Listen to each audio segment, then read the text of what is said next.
Hello friend, welcome back and good morning. आप देख रहे हैं सक्सेस क्लासेज। आज हम आपके लिए लेके आए इलेक्ट्रिशियन थ्योरी का टेस्ट पेपर फर्स्ट। चलो बढ़ते हैं हम अपने फर्स्ट क्वेश्चन की ओर। देखो पहला क्वेश्चन है, सुरक्षा रिले का कार्य ट्रांसफार्मर में करती है। तो ट्रांसफार्मर में सुरक्षा रिले देखो टेम्परेचर गेज, तापमान मापता है, एक्सप्लोजन इवेंट और अर्थिंग। जो बुको जो रिले होता है वो क्या काम करता है, सुरक्षा रिले का। तो बुकोज रिले के अंदर दो फ्लोट स्विच होते हैं, दो मरकरी स्विच होते हैं, फ्लोट ए और फ्लोट बी।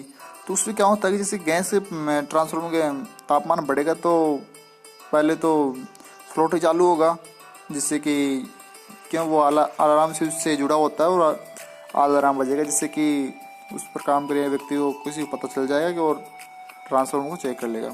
उसके बाद अगर अलार्म पर किसी ने ध्यान नहीं दिया तो फिर था फ्लोट बी।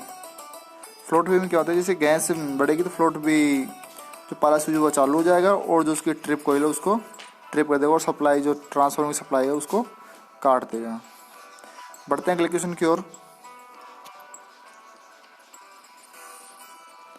अगला क्वेश्चन है, रेजोनेंस सर्किट। रेजोनेंस सर्किट यानी रेजोनेंस फ्रीक्वेंसी का ज्ञात करने का सूत्र। तो फ्रेंड उसके लिए ज्ञात करने का सूत्र है एफ बराबर 1/2 पाई एल सी। एफ बराबर। अगला क्वेश्चन है, जब दो वाल एम्पलीफायर स्टेजों के मध्य एम्पलीफायर स्टेजों के मध्य ट्रांसफार्मर प्रयोग किया जाता है तब ट्रांसफार्मर का मुख्य कार्य। देखो जब दो वाल एम्पलीफायर स्टेजों के मध्य ट्रांसफार्मर प्रयोग किया जाता है तो ट्रांसफार्मर का मुख्य कार्य क्या होगा। तो उसका मुख्य कार्य होगा सी ऑप्शन, एक स्टेज से दूसरी स्टेज के मध्य डीसी आइसोलेशन प्राप्त। तो एम्पलीफायर जो होते हैं वो कब काम करते हैं, डीसी पर। तो यहाँ पर ऐसे आ रहा है, यहाँ अधिकतम पावर तो इसका कोई होगा ही नहीं, इनमें से कोई नहीं। तो यहाँ वोल्टेज आ रही है, स्टेज है ना, पहली स्टेज वोल्टेज, इसमें डीसी का कुछ नाम आया नहीं। लेकिन जो एम्पलीफायर वो कौन से सप्लाई पे काम करता है, हमेशा डीसी पे। अगला क्वेश्चन है, प्रत्यावर्तक में प्रेरित विद्युत भागफल प्रति फेज का आरएमएस मान के रूप में दिया जाता है। यहाँ केपी और केई और केई क्या है, स्थिरांक है। देखो जो आरएमएस मान होता है वो होता है, देखो पावर फैक्टर जो फॉर्म फैक्टर होता है वो था आरएमएस बराबर एवरेज, तो हो जाएगा 1.11। अब हमें निकालना है आरएमएस वैल्यू से इसका क्या निकालना है, ईएमएफ। तो उसके लिए देखो 1.1145 FT, इससे हम इसको मल्टीपल करेंगे क्या आ जाएगा 4.44 TH। तो इसका सूत्र आंसर क्या हो जाएगा। देखो जो कुंडली होती है, कुंडली में कितने सिर होते हैं, दो। कितने सिर होते हैं, दो। तो 2T, तो इसी कारण हम इसे 111 को गुना करेंगे तो क्या आएगा 2.2T। तो उसी कारण हम इसको जब वापस दो से यानी दो कुंडली दो सिरों से गुणा कर देंगे तो उसी कारण क्या आ जाएगा इसका 4.44। अगला क्वेश्चन है, साइन वेव के रूप गुणक यानी फॉर्म फैक्टर का मान क्या होगा। तो साइन वेव में फॉर्म फैक्टर के बराबर क्या होता है, आरएमएस। फॉर्म फैक्टर निकालने का सूत्र होगा IRMS अपॉन IAV। तो हम जो इसका मान रखेंगे तो क्या आएगा आंसर 1.11।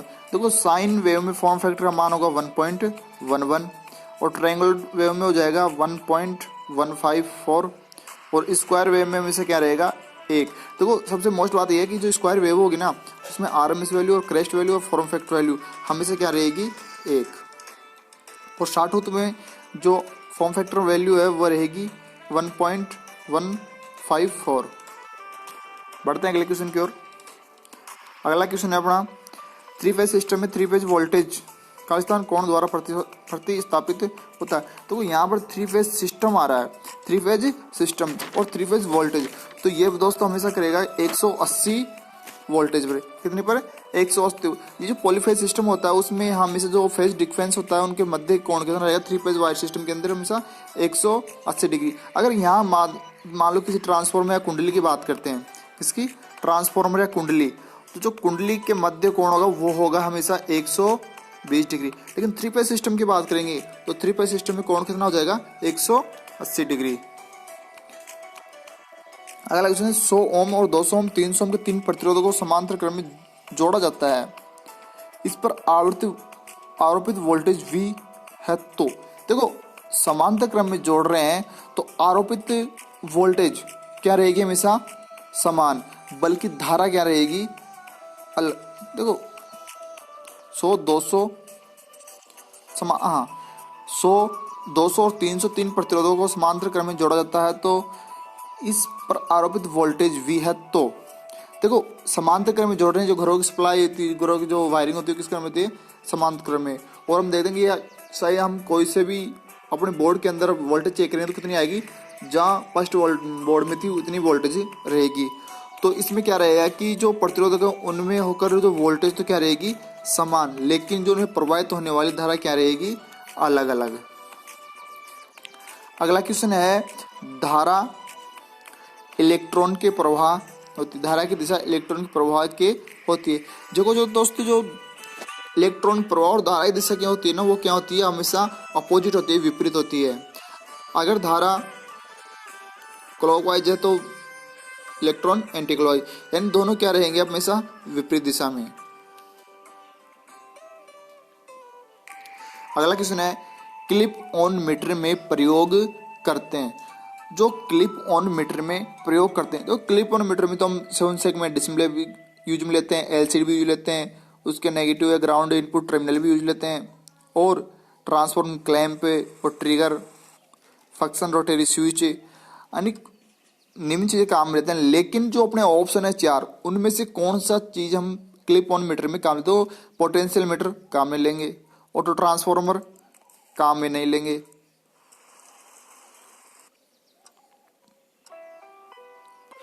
और उपरोक्त सभी ये तो हो ही नहीं सकता, तो क्या आएगा अपना answer, C B, current transformer. जो इसकी होल्डिंग कॉइल होती है ऊपर, यहाँ पर क्या लगा होता है कि सीटी लगी होती है, क्या लगी होती है, सीटी। जैसे कि आप इसका परिपथ डायग्राम में देख रहे होगे तो जो वायर होगा वो वायर तो क्या काम करेगा, प्राइमरी का, और जो इसकी क्लैम्प जो होल्डिंग जो स्विच है वो क्या काम करेगा, सीटी का, उसके यानी कि जिसका आंसर क्या हो जाएगा, करंट ट्रांसफॉर्मर। अगला क्वेश्चन है, प्लास्टिक, रबर, कागज, इनमें से आप क्या निकालना है कि कौन सा मोटर कनेक्शन के लिए सबसे उपयुक्त टेप है। निम्नलिखित में से कौन सा मोटर कनेक्शन के लिए उपयुक्त है। देखो प्लास्टिक, रबर और कागज, वार्निश। जो प्लास्टिक टेप होगी अगर वाइंडिंग गर्म होगी तो वो भी गर्म होती है, तो हो नहीं सकता। रबर भी गर्म होगा और कागज भी जल जाएगा। लेकिन जो वार्निश की हुई कैम्ब्रिक टेप आती है वो क्या होगी, अगर गर्म होने पर भी वो जलेगी नहीं और जो शॉर्ट सर्किट होने से बचाएगी। तो जो कैम्ब्रिक टेप होगी वो कुछ इस तरह की होती है, और जो रबर टेप होती है वो इस तरह की। तो ये हो जाएगी अपनी कागज, और ये प्लास्टिक या पीवीसी टेप। तो इसका तो आंसर क्या हो जाएगा, वार्निश कैम्ब्रिक टेप। अगला क्वेश्चन है, किस प्रकार का रजिस्टर वोल्टेज पर आधारित हो। देखो सेंसेटर, एलडीआर, थर्मिस्टर, इनमें जो वेरिस्टर प्रकार का रजिस्टर वह वोल्टेज डिपेंडेंट रजिस्टर है। तो इसका आंसर हो जाएगा बी ऑप्शन, वेरिस्टर। वो एक वोल्टेज पर आधारित होता है, वीडी, सर इसका शॉर्ट नाम होता है वीडीआर। अगला क्वेश्चन है, एक पावर ट्रांसफार्मर की प्राइमरी वाइंडिंग निम्न सप्लाई पर नो लोड पर सबसे कम करंट लेगी, यानी कि सबसे कम धारा कब लेगी। देखो 200 voltage DC supply, 220 volt 50 AC और 220 25 हर्ट्ज। देखो जितनी कम फ्रीक्वेंसी होगी उतना ही क्या लेगी, अधिक धारा। तो आंसर क्या हो जाएगा, सी ऑप्शन।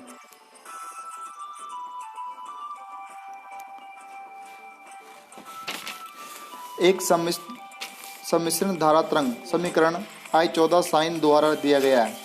तो धारा का आरएमएस मान एम्पेयर में क्या होगा, तो इसके लिए हमें एक फॉर्मूला लिखना होगा, IRMS बराबर 14 स्क्वायर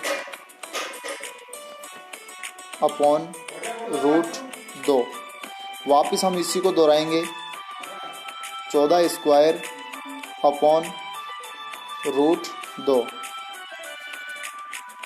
इन सभी के ऊपर हम रूट लगा देंगे। तब इसको हम सोल्व करेंगे तो अपना आंसर क्या आ जाएगा, 10 एम्पियर। तो आंसर हो जाएगा सी ऑप्शन। अगला क्वेश्चन है, सीलिंग फैन सर्किट में रेगुलेटर को उपयोग करने का प्रयोजन क्या है। देखो, जो सीलिंग फैन जो छत का पंखा होता है उसमें हम फैन रेगुलेटर क्यों लगाते हैं, उसका कारण क्या है। जो फैन रेगुलेटर होता है उसमें क्या है कि जो पंखे की रेटेड जो गति है उससे हमेशा वो क्या करता है, कम गति पर घुमा सकता है। उसके लिए हम क्या करते हैं, फैन रेगुलेटर। इसके अंदर यूरेका या मैग्नीन का क्या होता है, रेजिस्टेंस। यूरेका या मैग्नीन का क्या होता है, प्रतिरोध या रेजिस्टर लगे होते हैं, जो वोल्टेज क्या करते हैं, ये हमेशा कम वोल्टेज क्या करेंगे, हमेशा कम, ना कि वोल्टेज को बढ़ाएंगे। तो इसका आंसर क्या होगा, फैन को दी गई वोल्टता कम करना। और वोल्टेज कम होगी तो क्या होगा, फैन गति में कम घूमेगा और गति में अधिक नहीं घुमा सकता। ये फैन को यानी कि जो उसकी रेटेड गति है उससे अधिक नहीं घुमा सकता, बल्कि उसकी रेटेड गति से क्या करेगा, कम घुमाने में। यानी कि ऑप्शन सी अपना क्या हो जाएगा आंसर। अगला क्वेश्चन है, अल्टरनेटर के समन्वय यानी समांतर क्रम परखने के लिए कौन सा जांचने की प्रचलित विधि है। तो देखो, जो डार्क तथा ब्राइट लैम्प विधि है क्या जाएगा अपना इसका आंसर। अगला क्वेश्चन है, व्हाइट स्टोन ब्रिज के आधार होता है। तो इसका आधार क्या होता है, इसका हमें सूत्र बनाना है। इसके अंदर ऑप्शन छूट गए हैं, तो जो सूत्र बनाने के लिए हमें क्या करना है, देखो हमेशा एक ट्रिक याद रखनी है आपको, हमेशा लेफ्ट के नीचे राइट क्या लिखना है, हमेशा लेफ्ट के नीचे राइट। तो P upon Q R upon S. तो मैं मान लो कि इस S का मान निकालना है, तो क्या करेंगे, S का मान निकालने के लिए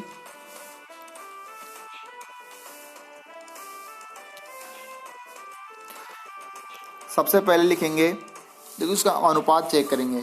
तो 1 ये हो रहा अपना 1:10 और यहाँ हो रहा 100, तो 1/10, तो यहाँ हो गया 100 तो हमें देखो जो व्हाइट स्टोन ब्रिज है वह से क्या रहना चाहिए, संतुलित अवस्था में।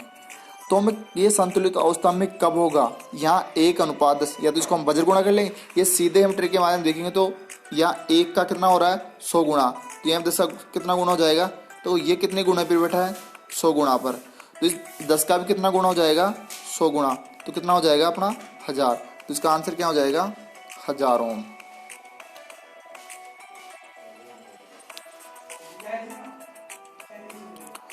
अगला क्वेश्चन है, पोटेंशियोमीटर प्रयोग किया जाता है। जो पोटेंशियोमीटर होता है वो प्रयोग कहाँ करते हैं। देखो पहले पोटेंशियोमीटर के बारे में देखते हैं। जो पोटेंशियोमीटर होता है इस तरह का होता है, इसे हम अधिकतर जो साउंड डिवाइस है उनके अंदर या फिर वोल्टेज मापने के लिए हमें काम में लेते हैं। जो इसका बीच वाली मध्य भुजा ये इसमें क्या होता है, वेरिएशन या वेरिएबल रेजिस्टेंस होता है। तो जो ये काम का यह हमेशा परिवर्ती मान प्रस्तुत करने के लिए काम में आती है। और ये किस पर डिपेंड होता है, ये हमेशा वोल्टेज पर। किस पर डिपेंड होता है, वोल्टेज डिपेंड पर। अगला क्वेश्चन है, साधारण फ्यूज का प्रतीक क्या होगा। ये साधारण फ्यूज का संकेत क्या होगा। तो ये तो हो जाएगा स्विच लिंक, ये भी स्विच हो जाएगा, और ये क्या हो जाएगी अपनी फ्यूज। तो टाइप फ्यूज जो इस तरह से होते हैं, आप स्क्रीनशॉट लेकर इनको देख सकते हो। अगला क्वेश्चन है, किरचॉफ के धारा नियम के अनुसार इनके क्या करना है, हमें धारा ज्ञात करनी है। तो सबसे पहले हम क्या करेंगे, आने वाली धाराओं का योग माइनस जाने वाली धाराओं का योग, यानी दोनों को क्या करते हैं हम घटा देंगे, तो क्या अपना आंसर हो जाएगा।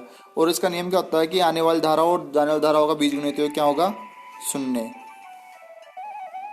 इसमें आने वाली धारा होगी 3 एम्पियर, 4 एम्पियर और 2 एम्पियर। 3, 4 और 2, इनको क्या कर देंगे हम प्लस, तो 4, 2, 6 और 3 9 एम्पियर बराबर। अब जाने वाली कितनी है, 5 एम्पियर, 1 एम्पियर और I6। तो 5 रेख 6 एम्पियर और I6 का मान हमें निकालना है। उसको हम जब पक्षांतर करेंगे तो I6 बराबर क्या आ जाएगा, 3 एम्पियर। तो आंसर हो जाएगा अपना 3 एम्पियर। अगला क्वेश्चन है विद्युत धारा का प्रभाव। विद्युत धारा का प्रभाव क्या है? तो विद्युत धारा के तीन प्रभाव होते हैं, तो उसमें चुंबकीय और रासायनिक। देखो चुंबकीय प्रभाव, उसमें और रासायनिक प्रभाव। तो आंसर क्या हो जाएगा? उपरोक्त सभी। अगला इसमें वायर बाउंड प्रकार के पोटेंशियोमीटर बनाए जाते हैं। तो वायर बाउंड प्रकार के पोटेंशियोमीटर बनाए जाते हैं, यह हो जाएगा इसका आंसर गुणीय तथा चल संयोजन दोनों प्रकार के। अगला क्वेश्चन है जब आर्मेचर चालकों की संख्या 84 है तथा पोलों की संख्या 6 है तो पोल पिच निकालने के लिए सूत्र होता है जेड आर्मेचर चालकों की संख्या अपॉन पी पोलों की संख्या। तो यहाँ आर्मेचर चालकों की संख्या कितनी है? जे आर्मेचर चालकों की संख्या हो जाएगी 84 अपॉन 6, 84 अपॉन 84/6। तो 6 का इसमें भाग देंगे तो ये हो जाएगा 14। तो आंसर क्या हो जाएगा? 14। अगला क्वेश्चन है एक परिपथ में 22 का एक इम्पीडेंस यानी कि 22 का एक रेजिस्टेंस से जुड़ा हुआ है तथा पावर फैक्टर 8 है तो पर 10 एम्पियर की धारा ले रहा है। तो इसकी आभासी शक्ति निकालनी है। क्या निकालनी है? इसकी आभासी शक्ति। देखो सबसे पहले हमें आभासी शक्ति निकालने के लिए पी निकालेंगे तो क्या हो जाएगा? P बराबर VI। क्या होगा? P बराबर VI। अब हम देखते हैं हमें क्या दो मान चाहिए, P का और I का। I का मान दे रखा है लेकिन हमें क्या निकालना है? V। तो V बराबर क्या हो जाएगा? I into R। V बराबर क्या हो जाएगा? I into R। अब I का मान हमें दे रखा है कितना है? 10। और जो यहाँ पर R जो इम्पीडेंस ये क्या दे रखा है कि R रेजिस्टेंस, तो R का मान कितना हो जाएगा?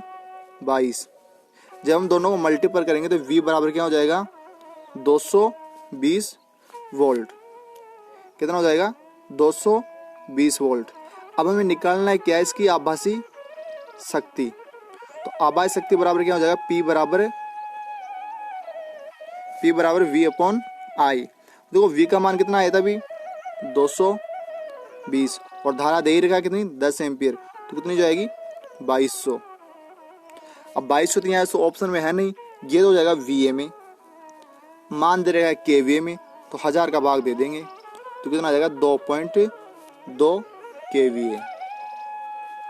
अगला क्वेश्चन है किसी प्रतिरोध से होकर प्रवाहित धारा का मान निर्भर करता है। जो किसी प्रतिरोध से मान लो कोई धारा होकर प्रवाहित हो रही है तो वह प्रतिरोध वोल्टेज एवं प्रतिरोध के ओमीय मान पर निर्भर करता है। यानी कि उसमें प्रवाहित धारा का मान उस प्रतिरोध के वोल्टेज और रेजिस्टेंस मान पर ही निर्भर करेगा। ये किस नियम को दर्शाता है? ये दर्शाता ओम के नियम को।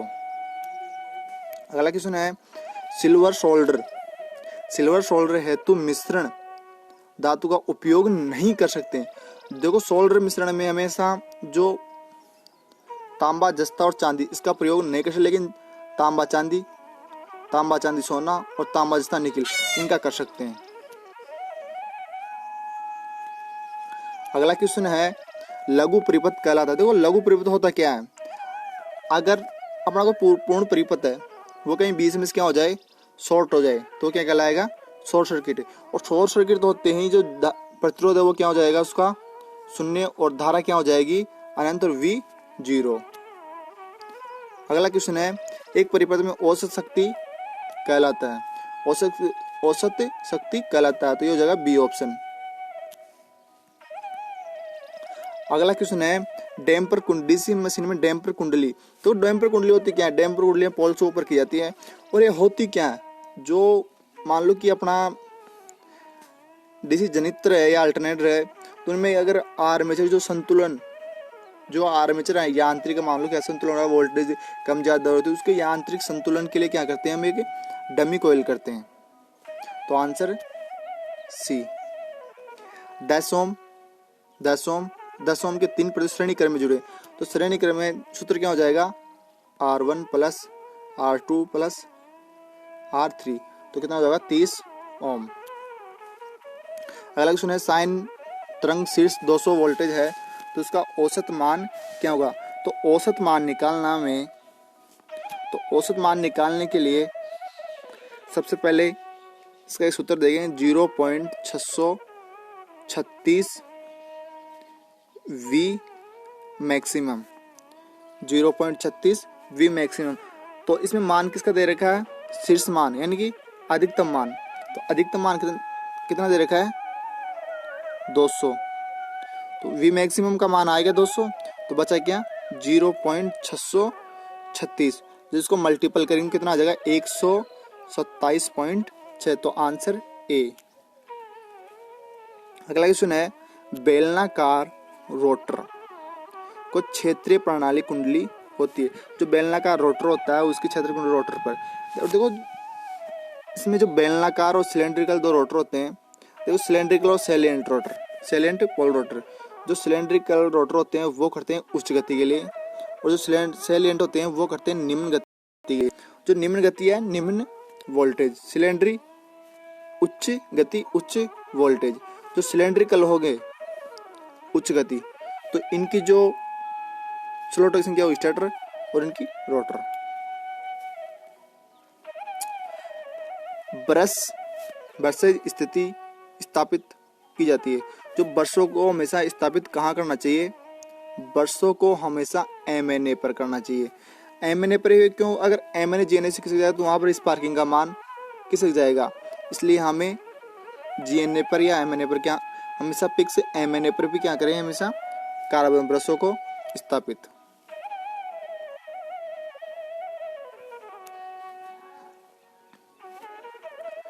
घूर्णीय आर्मेचर युक्त 3 फेज स्टार संयोजित प्रत्यावर्तन में प्रयुक्त स्लिप रिंग होगी। देखो घूर्णीय आर्मेचर युक्त है और 3 फेज स्टार, भाई स्टार में संयोजित स्टार के कितने हो जाएंगे, 3 स्लिप रिंग। और स्टार में कर रहे हैं तो स्टार में क्या होता है कि हमेशा क्या मिलता है हमें, न्यूट्रल। तो एक न्यूट्रल के लिए स्लिप रिंग, तो हमें जो स्लिप रिंग की संख्या आर वाई बी और ये छोटी वाली न्यूट्रल। और इस तरह से क्या होती है अपनी कार्बन ब्रश, और ये होता है स्लिप रिंग लगाने का जो ब्रश जो होल्डर धारक। अगला क्वेश्चन है, डीसी शंट मोटर का भार बढ़ने से उसकी गति क्या होगी, थोड़ी घट जाएगी। जो डीसी मोटर की स्पीड है वो उस पर अगर धारा बढ़ा रहे हैं भार बढ़ा रहे हैं तो गति क्या होगी, थोड़ी कम हो जाएगी। तो आज के लिए इतना ही, फिर मिलते हैं अगले वीडियो में। Thank you.